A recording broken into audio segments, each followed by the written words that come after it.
Bonjour à tous. Dans cette vidéo, je vais vous indiquer comment voir l'aura. Elle sera divisée en 3 parties. 1. Comment se préparer. 2. Comment faire concrètement. Et 3. Je donnerai des notions sur l'aura. Selon notre santé physique, mentale, émotionnelle et notre évolution spirituelle, elle varie énormément. Pour se préparer, il faut respirer de façon calme et profonde pendant un petit moment afin d'être détendu et détaché. Ensuite, se centrer sur le point du troisième œil entre les deux sourcils, au niveau du front, et être dans l'instant présent. Il faut donc laisser de côté notre esprit d'analyse, être dans un état réceptif, ne rien supposer, afin de pouvoir observer toutes nos impressions et nos ressentis intuitifs. Au début, on recevra des images très fugitives, sans certitude, qu'on peut interpréter comme un trouble de la vue ou une hallucination. Voici la suite en 7 points. 1. Il faut avoir quelqu'un qui se prête à l'exercice. 2. Celui-ci devra se placer, si possible, devant un mur blanc ou clair, neutre, sans motif, entre 25 et 50 cm de ce mur. 3. Une lumière douce diffuse éclairant le mur sans jeu d'ombre est favorable. 4. Se placer soi-même à 3 ou 4 mètres de la personne face à elle.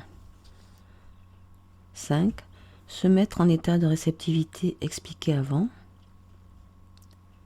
6. Fixer son regard sur un point symbolique au-dessus de la tête de la personne. 7. Laisser venir les informations. Elles peuvent être de plusieurs natures, symboliques, colorées, éthérées ou fugitives. Les couleurs peuvent être lumineuses ou ternes, claires ou sombres. Lorsqu'on sera plus exercé, on pourra commencer à avoir un regard plus mobile autour du corps et au-dessus de la tête de la personne.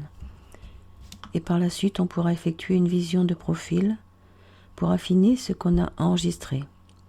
Ça permettra de voir les chakras d'ailleurs. Pour parvenir à ces résultats, il faudra à la plupart d'entre nous un peu de patience, de la persévérance et la confiance en soi dans la capacité d'y parvenir. Analyser cette aura demandera encore du temps et des connaissances. Certaines personnes pourront déjà voir l'aura la première fois ou les premières fois. Et si on n'a personne pour le faire, on peut essayer sur soi, dans les mêmes conditions, devant une glace avec un mur blanc derrière. Troisième partie. La stabilité de l'aura dépend du maintien ferme d'aspiration spirituelle et de goût noble et raffiné, de niveau de conscience.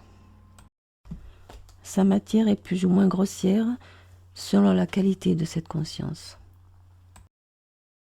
Ses couleurs varient jusqu'à ce que l'âme devienne stable, sache ce qu'elle veut et entretienne des vibrations constantes d'amour et d'aspiration spirituelle.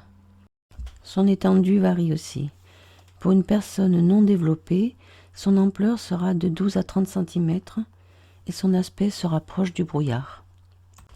Une personne moyenne aura une aura avec des couleurs brumeuses, ternes et indéfinies à certains moments, et des couleurs harmonieuses, bien déterminées, d'une forme comparable à un œuf à d'autres. Pour une personne très élevée spirituellement, l'aura aura une splendide couleur dorée ou diamant. Et à certains moments, on pourra y voir vibrer toutes les nuances de l'arc-en-ciel.